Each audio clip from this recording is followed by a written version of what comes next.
अभ्यासक्रमाची या अभ्यासक्रमाची थोडीशी पार्श्वभूमी तुमच्यासमोर मी मांडतो की हा अभ्यासक्रम आज उद्घाटनीय सत्र आपलं सुरू होत आहे आणि या उद्घाटनीय सत्रामध्ये फक्त उद्घाटन होणार आहे, पण यानंतर 2 व्हिडिओज आपल्याला टाकला जातील. एकूण हा अभ्यासक्रम 4 तारखेपासून म्हणजे आजपासून तर 14 तारखेपर्यंत म्हणजे 10 दिवस हा कंटिन्यू चालेल. या अभ्यासक्रमाचा सिलेबस तुम्हा सर्व विद्यार्थ्यांच्या ग्रुपवर टाकलेला आहे आणि तो तुम्हाला अगोदर माहीत झालेला आहे. या अभ्यासक्रमामध्ये 30 आपण भाग केलेले आहेत या अभ्यासक्रमाचे. कसं 5 युनिट आणि 5 युनिटमध्ये प्रत्येक युनिटमध्ये 3-3 भाग असे आपण भाग केले आणि या भागामध्ये प्रत्येक विषयावरती 2 या पद्धतीनं आपण 30 लेक्चर्स वेगवेगळ्या महाविद्यालयातील तज्ञ आणि महाविद्यालयाच्या आणि एकंदर या क्षेत्रातले जे तज्ञ आहेत त्या तज्ञांचं मार्गदर्शन तुम्हा सर्वांना मिळणार आहे. यासाठी आपण तुम्हा सर्वांच्या या ग्रुपवरती युट्यूबची लिंक टाकू आणि या ग्रुपमधून तो व्हिडिओ असेल, हा व्हिडिओ तुम्हाला पाहायचा आहे. या माध्यमातून या अभ्यासक्रमाची माहिती तुमच्यापर्यंत पोहोचेल आणि यानंतर 14 तारखेला ज्या वेळेला हा अभ्यासक्रम संपेल त्यावेळेला या अभ्यासक्रमावरती या 30 एपिसोड वरती एक प्रश्नावली तुम्हाला टाकल्या जाईल गुगल फॉर्म मध्ये आणि या प्रश्नावलीमध्ये ज्या स्पीकरनी जे भाषण दिलेलं आहे ह्या भाषणाचे कंटेन्स किंवा त्याच्या संदर्भामधली प्रश्न असतील आणि या प्रश्नाचे उत्तर तुम्हाला द्यायचे आहे. या प्रश्नाची उत्तर 40 प्रश्न ज्याचे बरोबर येतील तो विद्यार्थी पास झाला असं समजलं जाईल आणि त्यामुळे मला ती परीक्षा पास केल्याच्या नंतर तुम्हाला प्रमाणपत्र मिळेल. म्हणजे तुम्हाला हा जो अभ्यासक्रम आहे हा अभ्यासक्रमामध्ये तुम्ही विद्यार्थी म्हणून सहभागी झालेले आहेत आणि त्यामुळे तुम्हाला या साऱ्या शिक्षकांचे म्हणजे जे वक्ते असतील या वक्त्यांचे, या शिक्षकांचे, या मार्गदर्शकांचे मार्गदर्शन तुम्हाला घरी मिळत असेल तरीही ते तुम्हाला कॉन्शियसली तुम्हाला ते अभ्यासावं लागेल, पाहावं लागेल आणि त्याच्यावर परीक्षा तुम्हाला द्यावं लागेल. आणि त्यामुळे आपण या अभ्यासक्रमात हे करत असताना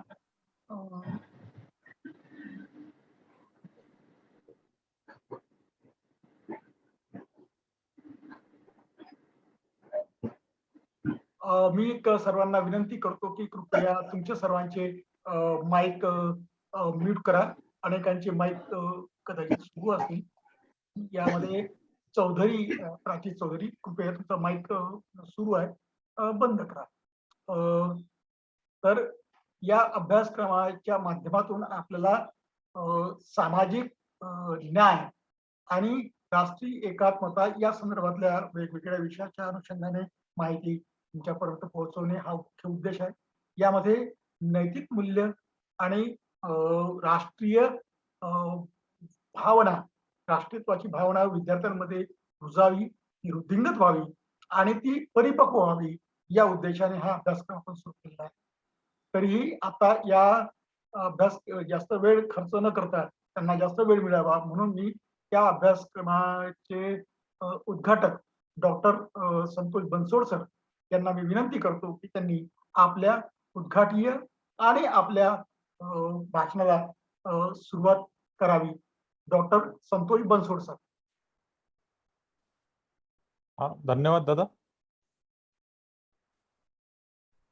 आज शिवशक्ती महाविद्यालय बाबुळगाव येथील इतिहास विभागाद्वारे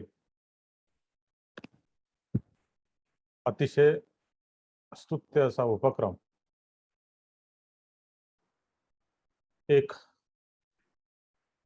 30 तासिकेचा अतिशय उत्कृष्ट असा कार्यक्रम आयोजित करून एक सर्टिफिकेट कोर्स या ठिकाणी संपन्न होत आहे.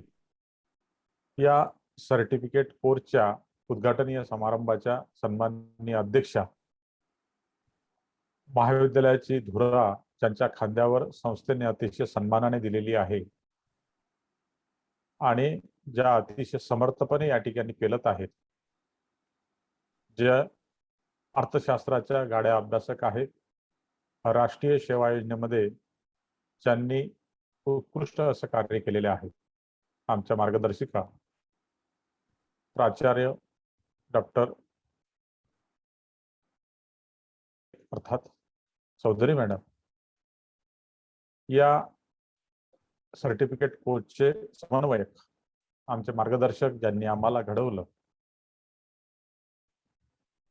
अनेक समाजातील अनेक तरुणांना, बेरोजगारांना रोजगार मिळवून देण्यासाठी जे अविरत झटत असतात, माझा विद्यार्थी कसा घडेल, त्याच्या व्यक्तिमत्वाला आकार कसा मिळेल, याकरिता अविरत झटणारे आमचे मार्गदर्शक प्राध्यापक डॉक्टर चंद्रकांत सरदार सर, ज्यांना दादा या नावाने संबोधतोय, या सर्टिफिकेट कोर्सच्या उद्घाटनीय समारंभाला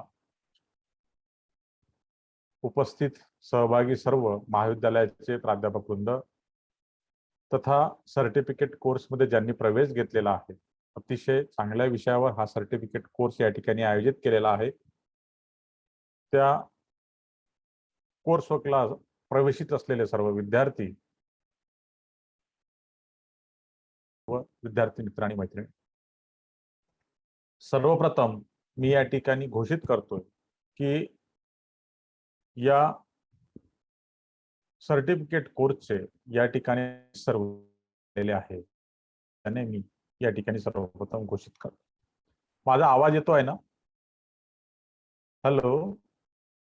Yes, sir. हो हो हॅलो. हो हो हो हो हो हो येतो. Okay okay, thank you. आपण जर बघितलं तर भारत ही समाज सुधारकांची भूमी आहे. भारतामध्ये अनेक समाज सुधारक होऊन गेले. तर समाज सुधारणा करण्याची गरज का भासते आणि त्या सुधारक कुठे निर्माण होतात? आपण जर बघितलं तर महाराष्ट्र शासनाने 21व्या शतकात किंवा भारत सरकारने सुद्धा 21व्या शतकात आपण जगत असताना सुद्धा त्याच ठिकाणी सुधारणा करण्याचा मनोदय आणि योजना राबविल्या जातात ज्या ठिकाणी असुधारणा आहे. अर्थात ज्या ठिकाणी आपण जर बघितलं तर सामाजिक अंगाने ज्या ठिकाणी तिथली वस्ती, तिथला समाज हा परिपूर्ण नसेल, मग आपण असं म्हणतो त्याला दलित वस्ती सुधारणा, आपण त्याला संबोधतो तांडा वस्ती सुधारणा, आपण त्याला संबोधतोय इतर मागासवर्गीय वस्ती सुधारणा, आणि त्याकरिता मग असेल इंदिरा आवास असेल, घरकुल असेल, रमई असेल, त्या निवासाच्या व्यवस्था, जलसिंचनाच्या व्यवस्था आपल्याला माहित आहेत का, विहिरीची व्यवस्था असेल किंवा शेतकऱ्यांसाठी असलेले शेतातले शेततळे असतील, असे विविध उपक्रम राबवून त्या ठिकाणी सुधारणा करण्याचा शासन प्रयत्न करत असते. मात्र भारतामध्ये या सुधारणांची गरज प्राचीन काळापासून का भासलेली आहे, त्या खोलात जाऊन खऱ्या अर्थाने आपण चिंतन केलं पाहिजे.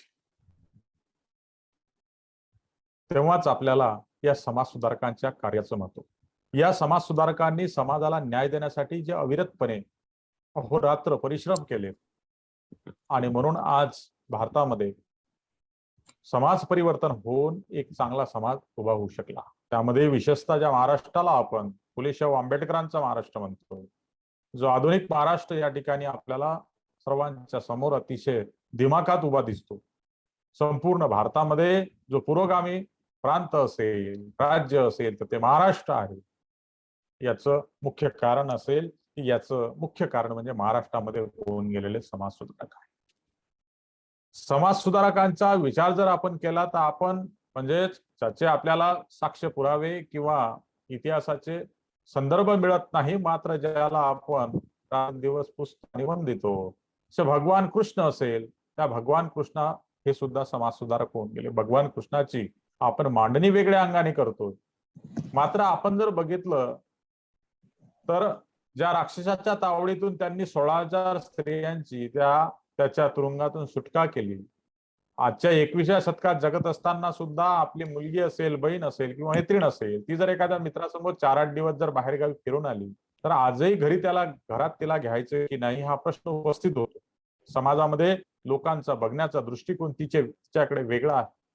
हा उघड माथ्याने एखाद्या मैत्रिणीसोबत किंवा एखाद्या नातेवाईक किंवा एखाद्या वर्ग मैत्रिणीसोबत फिरून आल्यानंतरही त्याला आतमध्ये प्रवेशित केल्या जाते, अर्थात घरात घेतल्या जाते. समाजात उथळ माथ्याने फिरतोय, परंतु स्त्रीच्या संदर्भामध्ये तसं नाही. आणि म्हणून कृष्णाने त्या 16,000 स्त्रियांचं काय, ज्या राक्षसांच्या तावडीतून सुटका केली. राक्षस म्हणजे कोण? जो अमानवी वृत्तीचा आहे, माणसांपेक्षा त्याची वृत्ती वेगळी आहे, तो राक्षस. आणि म्हणून जो स्त्री लालसी होता, त्या 16,000 स्त्रियांचा काय, म्हणून त्या 16,000 स्त्रियांचे विवाह कृष्णाने केला आणि त्यांना सोडून दिला आणि सांगितलं, समाजात तुम्ही उघड माथ्याने फिरू शकता का? आता माझ्या नावाचा तुम्ही वापर करू शकता. माझी पत्नी म्हणून तुम्ही समाजात तुम्हाला सन्मान मिळेल. आणि म्हणून 16,000 स्त्रियांशी विवाह केला. आणि म्हणून पहिला समाजातला, भारतातला स्त्री उद्धारक जर कोण असेल, समाज सुधारक कोण असेल, कृष्ण आहे. कृष्णाने सुद्धा समाजातील अनेक न्याय आणि अन्याय या दोन्ही गोष्टीची खऱ्या अर्थाने इतंभूत माहिती घेऊन, त्यावर चिंतन करून, मंथन करून आपण बघतोय पांडवांना या ठिकाणी योग्य दिशा देण्याचं काम केलेलं दिसतं. त्यानंतरचा जगातला सर्वात मोठा कृष्ण भारतातला आपण बघतोय. जगातला सर्वात मोठा जर कोण असेल समाज सुधारक तर बुद्ध. आज 21व्या शतकामध्ये आपल्याला बुद्धाच्या विचारांची गरज भासत आहे. बुद्धाचे विचार आज 21व्या शतकामध्ये या विज्ञान युगामध्ये आपण अनेक कसोटीवर तपासून बघतोय की बुद्धाच्या विचाराची गरज किती आहे.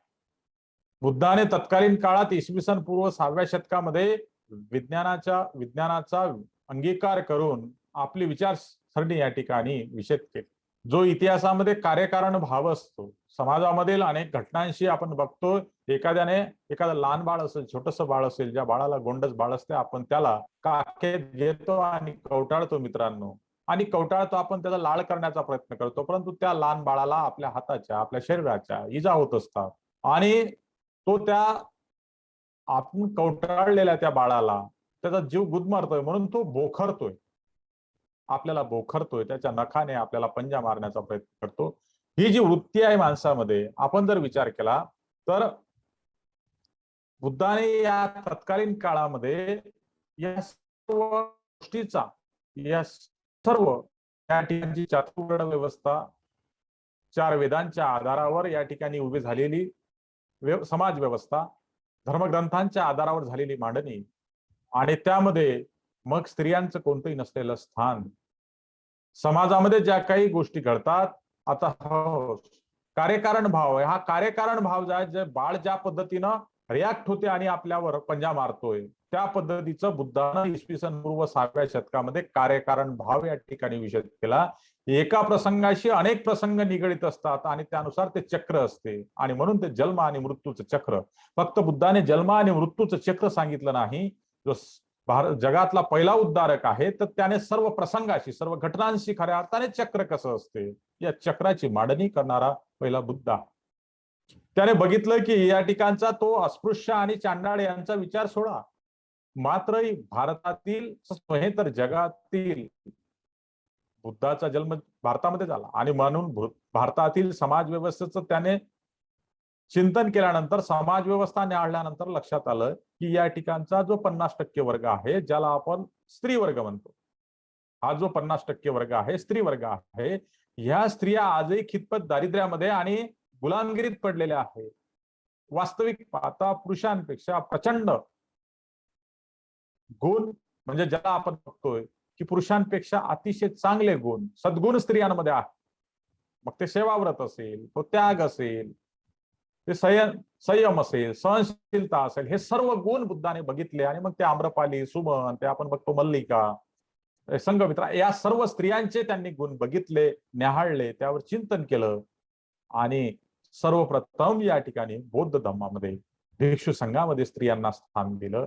या स्त्रियांकरिता फार मोठं कार्य केलं. आणि म्हणून जगातला सर्वात मोठा समाज सुधारक, ज्या समाज सुधारकाने आपण बघतोय त्या इथल्या एका गोष्टीवर चिंतन केलं आणि त्याची मांडणी केलेली आहे, ज्या गोष्टीचा, त्यांच्या तत्वज्ञानाचा आज अंगीकार केला, तर एक चांगला समाज या ठिकाणी उभा होऊ शकतो. समाजामध्ये खऱ्या अर्थाने एकात्म समाज, म्हणजे सुदृढ समाज, राष्ट्रीय एकात्मता ज्या पद्धतीने आपल्याला अंगीकारायची आहे, स्वीकारायची आहे, त्या पद्धतीचा बुद्धाचा विचार त्या गोष्टीसाठी कारणीभूत आहे. त्यानंतर बघतोय आपण की या ठिकाणच्या संपूर्ण या धर्मग्रंथांना तिलांजली देऊन धर्मग्रंथ हे मानव निर्मित आहेत, ते ईश्वर निर्मित नाहीत आणि सर्व माणसं समान आहेत. इथे कोणत्याही मानवाच्या उत्पत्तीसाठी, सृष्टीच्या उत्पत्तीसाठी, ते वनस्पती असेल, प्राणी असेल, किडे कीटक असेल, याच्यासाठी कोणाचीही ईश्वराची गरज नाही. हा प्रथम विचार मांडणारा समाज सुधारक कोण असेल तर तो वर्धमान महावीर आहे. याने सुद्धा इसवी सन पूर्व 6व्या शतकामध्ये ईश्वराचं अस्तित्वच नाकारलं. का ईश्वर नावाचा प्राणीच नाही, आणि म्हणून ईश्वराचं अस्तित्व नाकारणं एवढा मोठा धाडसी समाज सुधारक कोण असेल तर तो वर्धमान महावीर आहे. कारण धर्मग्रंथांच्या आधारावर निर्माण झालेली समाज व्यवस्था, या समाज व्यवस्थेमध्ये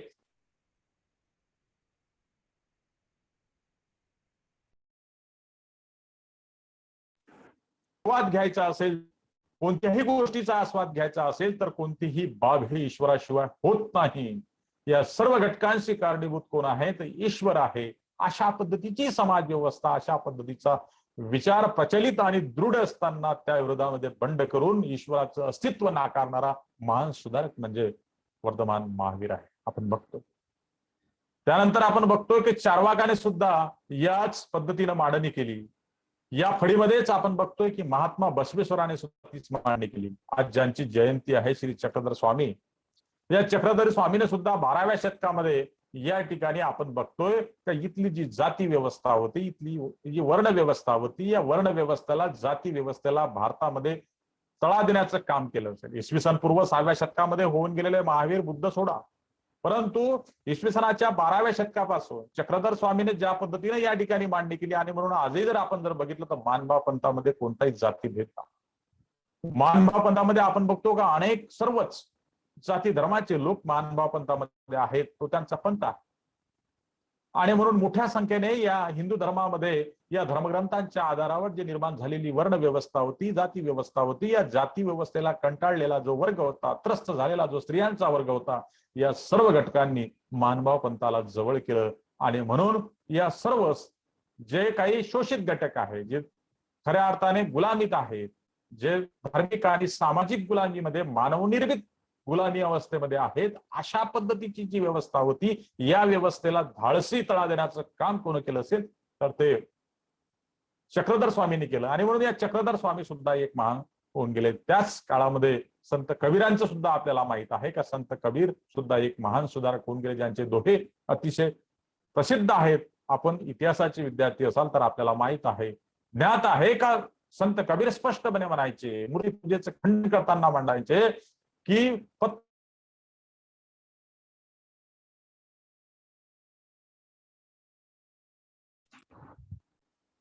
पत्थरी मिले तो मैं तो पूजू पहाड. जर दगड पूजल्याने जर ईश्वर मिळत असेल तर मी हिमालय पूजायला तयार आहे. अशा पद्धतीचं मूर्तिपूजेचं खंडन करणारे संत कबीर, अशा पद्धतीची ही सुधारकांची, समाज सुधारकांची मालिका भारताला लाभलेली आहे. मात्र तरीही नंतरच्या कालखंडामध्ये आपण बघतो की इथल्या राजकीय व्यवस्थेने सुद्धा येथील जे काही धर्मग्रंथ होते, कारण इथली समाज व्यवस्था धर्मग्रंथांच्या आधारावर असलेली होती. मग या धर्मग्रंथांच्या आधारा म्हणजे समाज व्यवस्थेच्या विरोधात जर आपण काही सुधारणा करण्याचा प्रयत्न जर केला तर आपलं या ठिकाणचं राज्य टिकणार नाही, हा विचार करून यांनी जशीच्या तशी ही व्यवस्था स्वीकारलेली आपल्याला दिसून येते.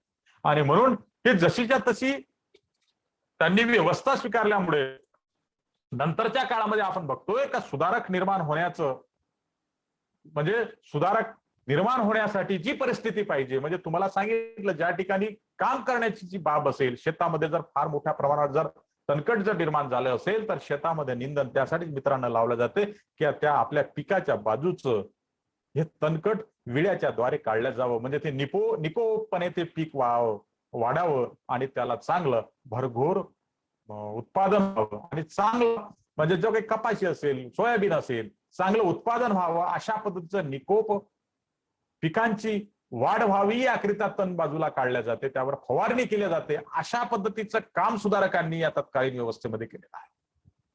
मग हा चांगला समाज या ठिकाणी उभा केलेला आहे. या समाजाच्या संदर्भामध्ये या समाज सुधारकांच्या बाबतीत आपल्याला 30 तासिकांच्या माध्यमातून तुमच्यावर विविध व्याख्यानांच्या माध्यमातून समाज सुधारकांचं कार्य, सामाजिक न्याय आणि राष्ट्रीय एकात्मता यावर अतिशय उत्कृष्ट तुम्हाला मार्गदर्शन या ठिकाणी लाभणार आहे.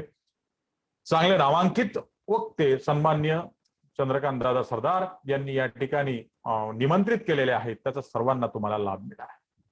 आपण बघतोय की 1818 महाराष्ट्रामध्ये पेशवाईचा अस्त झाला आणि 1819 ते 1827 हा जो कालखंड आहे, हा या 1819 ते 1827 या कालखंडामध्ये आपण जर बघितलं असेल तर ब्रिटिश सत्ता ही स्थिरावल्या गेली.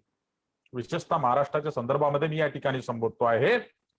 एल्फिस्टन स्टुअर्ट याने भारतीय समाज व्यवस्थेचं चिंतन मंथन या काळात केलं. जो मुंबईचा गव्हर्नर होता, या मुंबईच्या गव्हर्नरने या ठिकाणी संपूर्ण या समाज व्यवस्थेचं चिंतन मंथन केलं आणि बघितलं का या ठिकाणी अनिष्ट चालीरीती मोठ्या प्रमाणात आहेत. इथं बघितलं त्याने जातीभेद, लिंगभेद, बालविवाह, पडदा पद्धती, अंधश्रद्धा मोठ्या प्रमाणात फोपावलेली आहे. मग या फोपावलेल्या समाजामध्ये जर आपल्याला अनेक काळ शासन करायचं असेल तर इथल्या समाज व्यवस्थेचं आणि इथल्या लोकांच्या चालीरीतीचं, रूढी परंपरेचं आपण चिंतन करणे, अभ्यास करणं गरजेचं आहे. जोपर्यंत आपण ते समजून घेणार नाही तोपर्यंत आपल्याला या ठिकाणी कार्य करता येणार. कारण आपण बघतोय का आजही जर समाजामध्ये एखाद्या मूर्तीवर एखादा कावळा जर बसला असेल आणि त्यानं त्या कावळ्यानं नकळतपणे त्या ठिकाणी घाण टाकली असेल तर कोणी काही म्हणणार नाही, ते पुसणार नाही, त्याला पाण्यानं स्वच्छ धुणार नाही. मात्र एखादा व्यक्ती त्या आडोशाला त्या मूर्तीच्या गेला असेल आणि तो आडोशाला गेल्यानंतर त्या ठिकाणी पाऊस येत असेल आणि त्याचा आश्रय त्याने घेतला आणि त्या ठिकाणी जर त्यानं आराम करण्याचा प्रयत्न केला तर अनेक तो वेगळ्या समाजाचा असेल तर समाजामधील एखादा म्हातारा जो 90 वर्षाचा असेल, खाटेवर पडलेला असेल तर तो खाटेवर पडलेला म्हातारा सुद्धा आमचा धर्म बुडतोय म्हणून त्या ठिकाणचा काठीचा आधार घेऊन उठून त्याच्या अंगावर धावल्याशिवाय राहणार नाही. हे 21व्या शतकातलं चित्र आहे. मग या काळामधलं चित्र काय असेल, या सर्व गोष्टीचं चिंतन या एल्फिस्टनने केलं आणि त्यानं म्हणून 1820 मध्ये एक त्यानं समिती स्थापन केली. या समितीने आपण बघतोय की आपला अहवाल सादर केला आणि त्यानुसार बॉम्बे रेग्युलेशन ऍक्ट 1 जानेवारी 1827 ला बॉम्बे रेग्युलेशन ऍक्टची निर्मिती करण्यात आली आणि या बॉम्बे रेग्युलेशन ऍक्ट नुसार ज्या काही महाराष्ट्रातल्या ज्या काही चालीरीती असेल, अनिष्ट चालीरीती असेल, ज्यामध्ये बालविवाह आहे, अंधश्रद्धा आहे, आपण बघतोय पडदा पद्धती आहे, सती प्रथा आहे, या सर्व बाबींवर नियंत्रण मिळवण्यासाठी या 1 जानेवारी 1827च्या बॉम्बे रेग्युलेशन ऍक्ट नुसार मुंबई प्रांतामध्ये प्रयत्न सुरू झाले. याचं सर्वस्वी श्रेय जर बघितलं असेल तर आपण एल्फिस्टनला दिलं पाहिजे. ब्रिटिशांना ह्या गोष्टी ज्ञात नव्हत्या. ब्रिटिशांनी कधीही आपल्या देशामध्ये या ठिकाणी काही माणसाची सुद्धा वर्गवारी असते, माणसामध्ये सुद्धा जाती असतात, त्यामध्ये स्त्री आणि पुरुष दोघे एकच घटक असताना त्यांच्यामध्ये सुद्धा ही स्त्रियांना गुलामीत आणि त्यांच्यात दास्यत्व लादलेलं असते. हा विचार या ब्रिटिशांनी भारतात प्रथमतःच बघितला. का इथं आजही लोक धर्मग्रंथांना पुजतात, ज्या ईश्वराचं अस्तित्व नाही त्या ईश्वराची मूर्ती या ठिकाणी पुजतात. त्या ठिकाणी जर कोणतीही महामारी आली असेल, रोग असेल, महापूर आलेला असेल, दुष्काळ पडलेला असेल, याचं सर्वस्वी आपण जर बघतोय की त्याकरिता म्हणजे साखळं टाकण्याचं काम, ईश्वरासमोर आपलं साखळं टाकण्याचं काम, मागण्या घालण्याचं काम इथला मानव करतो. हे ब्रिटिशांनी प्रथमतःच बघितलं का असाही मानव असू शकतो. आणि म्हणून इतक्या मोठ्या अंधश्रद्धेमध्ये असलेल्या या समाजावर आपल्याला शेकडो वर्ष शासन करता येईल याची धारणा या लोकांची झाली होती. आणि म्हणून त्याकरिता त्यांनी हे संशोधन समिती स्थापन करून तो अहवाल मागून घेतला होता. आणि म्हणून मग त्यानं बघितलं की आपल्याला या ठिकाणी जरी ब्रिटिशांचे ध्येय धोरण वेगळे असतील मित्रांनो, ब्रिटिशांचे ध्येय धोरण भारतामध्ये त्यांना कर्मचारी वर्गाची गरज होती. 31 डिसेंबर 1600 स्थापन झालेल्या ईस्ट इंडिया कंपनीचा वर्गसमूह फक्त 100 होता. आणि मग एवढ्या मोठ्या भारतावर शासन करायचं असेल तर अनेक देशांवर ब्रिटिशांचं शासन असल्यामुळे इंग्लंड मधली किती जनता या ठिकाणी आणता येईल, किती लोक आणता येतील, म्हणून इथला कर्मचारी प्रशासकीय वर्ग भारतामधूनच त्याला इंग्रजीचं शिक्षण देऊन उभा करावा याकरिता 1821 पुण्यामध्ये संस्कृत कॉलेज सुरू केलं. आता संस्कृत कॉलेज का सुरू केलं, त्याला सुद्धा सर्वप्रथम संस्कृतचं नॉलेज घ्यावं लागलं, ज्ञान घ्यावं लागलं, शिकावी लागली. कारण भारतामध्ये शिक्षणाचं माध्यम संस्कृत होतं आणि संस्कृत शिकण्याची मक्तेदारी एका विशिष्ट वर्गसमूहाकडे होती. आणि म्हणून मग या ठिकाणी जर आपल्याला कॉलेज सुरू करायचं असेल, महाविद्यालय सुरू करायचं असेल, उच्च शिक्षण द्यायचं असेल ते संस्कृतमध्ये देता येईल. कारण संस्कृत शिकल्याशिवाय दुसरा वर्गसमूह या ठिकाणी नव्हता. म्हणून संस्कृत कॉलेज एल्फिस्टननं 1821 ला आपण बघतोय का पुणे या ठिकाणी सुरू केलं. 1822ला त्याने बॉम्बे नेटिव्ह एज्युकेशन सोसायटीची स्थापना केली आणि बॉम्बेमध्ये मोठ्या प्रमाणावर शिक्षणाला सुरुवात केली, कारण मुंबई हे मोठं शहर होतं. आणि त्या ठिकाणी हा सुधारणा होत असताना आपण बघतोय की नंतर मग लॉर्ड मॅकेलेचा आहे, वुडचा खलिता आहे आणि या ठिकाणी इंग्रजी शिक्षण मोठ्या प्रमाणात सुरू झालं. आता हे इंग्रजी शिक्षण सुरू झालं आणि मग इंग्रजी शिक्षण कोण घ्यायला घेत होतं? जे काही संस्कृत शिकलेले होते, ज्यांच्याकडे शिक्षणाची मक्तेदारी होती. म्हणजे आपण बघतोय का महात्मा ज्योतिराव फुले यांनी जोपर्यंत या इथल्या म्हणजे ज्यांच्या मक्तेदारीला आव्हान देऊन या ठिकाणी बहुजनांसाठी शिक्षणाची, स्त्रियांसाठी शिक्षणाची सुरुवात केली, तोपर्यंत भारतामध्ये ब्राह्मणांव्यतिरिक्त इतरांना शिक्षण घेता येत नव्हतं. आणि म्हणून मग हे शिक्षण घेता येत नव्हतं. तर या ब्राह्मणांमधला जो काही वर्ग समूह होता, जो शिक्षित तरुण वर्ग होता, या शिक्षित तरुण वर्गाने इंग्रजीचं शिक्षण घेणं सुरू केलं. मग इंग्रजीचं शिक्षण सुरू घेत असताना त्यांनी पाश्चात्य संपूर्ण या साहित्याचं अध्ययन केलं, तिथल्या संस्कृतीचं अध्ययन केलं, तिथले रूढी, रीती, परंपरा, तिथल्या साहित्याचं वाचन केलं. आणि मग त्यांच्या लक्षात आलं की आपण मोठ्या प्रमाणामध्ये अंधश्रद्धेमध्ये गुरफटलेलो आहोत. आपल्या इथे धर्मग्रंथांच्या आधारावर उभी झालेली ही जी व्यवस्था आहे, ही समाज व्यवस्था आहे, अतिशय चुकीची आहे. हा विचार जेव्हा या शिक्षित ब्राह्मण तरुणांना पटला आणि म्हणून मग या शिक्षित ब्राह्मण तरुणांमध्ये मोठ्या प्रमाणात आपण बघतोय की समाज सुधारक उभे. मग या समाज सुधारकांमध्ये आपण सर्वप्रथम जर बघितलं असेल तर तुम्हाला कोण दिसत आहेत? ते राजा राममोहन राय दिसतात. ज्या राजा राममोहन रायांना आपण बघतोय की राजा राममोहन रायांनी यांनी सर्वप्रथम सतीच्या चालीच्या संदर्भामध्ये मोठं काम केलेलं दिसून येते. ज्यांचं कार्य फार मोठ्या प्रमाणात गाजलेलं आहे. तुम्हाला सर्वांना माहित आहे की राजा राममोहन रायांनी लॉर्ड बेंटिंगला मोठी मदत केली, ज्यांनी एकेश्वरवादाचा सर्वप्रथम उल्लेख केला, मूर्तीपूजेचं खंडन केलं. वास्तविक पाहता भारतामध्ये असंख्य देवी देवतांना पूजण्यासाठी मूर्त्या तयार होत असतात. ज्या पद्धतीचा आता अलीकडच्या काळात हा गौरी गणपतीचा पिरियड आलेला आहे, मोठ्या प्रमाणात लाखो मूर्त्या तयार होतात, आपण त्याला पूजत असतो. तर या मूर्तीपूजेचं खंडन करणारा भारतातला पहिला सुधारक कोण असेल, ज्याला समाज सुधारण्याचा अग्रदूत म्हणतो, ते राजा राममोहन राय, ज्यांनी आपण बघतोय की 1827ला ब्राह्मो समाजाची स्थापना त्यांनी 1828ला ब्राह्मो समाजाची स्थापना केली आणि सतीच्या पद्धतीला बंद करणं. मग नंतरच्या काळामध्ये 1867ला मुंबईमध्ये रानडे आहेत, भांडारकर आहेत, डॉक्टर आत्माराम पांडुरंग आहेत, त्यांनी प्रार्थना समाजाची स्थापना केली, ज्यांच्या समाजाने खऱ्या अर्थाने इथल्या समाज सुधारणे, ज्यांना आपण समाज क्रांतीचे प्रणेते म्हणतो, त्या महात्मा ज्योतिरावांनी 24 सप्टेंबर 1873ला जेव्हा सत्यशोधक समाजाची स्थापना केली, त्याच्यानंतर 1875ला आपण बघतो का वेदांकडे परत चला, कारण वेदांमध्ये अनिष्ट ज्या बाबी आहेत बाहेर काढल्यानंतर वेद चांगले शास्त्र शुद्ध.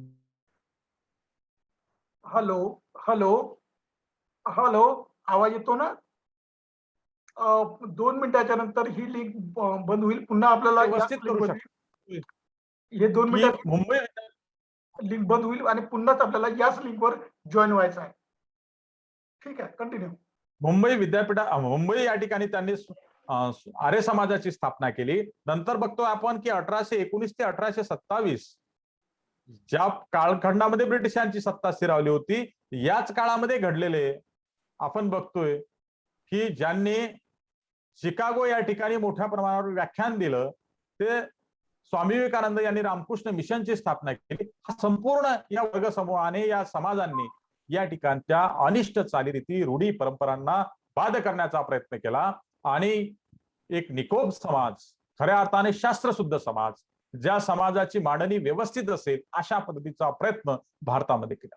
या संपूर्ण समाज व्यवस्थेला खऱ्या अर्थाने या समाज सुधारकांच्या कार्याला वेगळ्या पद्धतीने मांडण्याचं काम आणि अतिशय धाडसी काम. म्हणजे विचार करा, तत्कालीन काळामध्ये जर बुद्ध म्हणत असेल की स्त्री ही गुलाम नाही आणि कोणत्याही व्यक्तीच्या संदर्भामध्ये, निर्मितीमध्ये ईश्वराचं कोणतंही स्थान नाही, ज्याला कोणतंही आपण श्रेय देऊ नये, अशा पद्धतीची मांडणी करणारा कोण असेल, चक्रधर स्वामी, आपला वर्धमान महावीर असेल, तर हे तत्कालीन काळातले किती मोठं धाडसी पाऊल असेल. म्हणजे ज्या काळामध्ये झाडाचं पान सुद्धा ईश्वराच्या आदेशाशिवाय हलत नाही, आज 21व्या शतकामध्ये काळी मांजर आडवी गेल्यानंतरही चार पाऊल मागे येणारे पाऊल थबकणारे पाय थबकणारा समूह या ठिकाणी आहे. आपण इसवी सन पूर्व 6व्या शतकातला इतिहास बघतोय, 2700 वर्षापूर्वीचा कालखंड बघतो. काय चित्र असेल मित्रांनो. तर अशा या स्थितीमध्ये जेव्हा वर्धमान महावीर म्हणतो ईश्वरच नाही, अशा या स्थितीमध्ये बुद्धाचे विचार म्हणजे विचार करा किती मोठे धाडसी असतील. आणि म्हणून याच लोकांची परंपरा, ते बुद्धाची असेल, ते कबीराची असेल, ते फुल्यांची असेल, याच विचारसरणीला पुढे घेऊन ज्यानंतर ज्यांनी काम केलं ते डॉक्टर बाबासाहेब आंबेडकर यांचा समाज सुधारण्याचा हा जो प्रवास जर बघितला आपण तर प्रचंड दिसतो. मग या समाज सुधारणा फक्त समाजामध्ये प्रबोधन करून, लोकांना जागृत करून, लोकांमधल्या अनिष्ट चालीरीती, रूढी, परंपरा काढून फक्त निर्माण होणार नाहीत, तर या ठिकाणी आपल्याला या समाज व्यवस्था, या अनिष्ट चालीरीती, रूढी, परंपरा ह्या अतिशय निपोक समाज आपल्याला घडवायचा असेल, कोणावरही अन्याय अत्याचार जर होऊ द्यायचा नसेल, तर याला कायद्याची चौकट लागली पाहिजे. आणि म्हणून डॉक्टर बाबासाहेब आंबेडकरांनी आणि स्त्री आणि पुरुषांना 14 ते 19 या कलमान्वये घटनेमध्ये समान लेखलं. आणि आपण बघतोय की इथल्या सर्व घटकांना शिक्षणाची आणि सर्वांगीण धर्माची असेल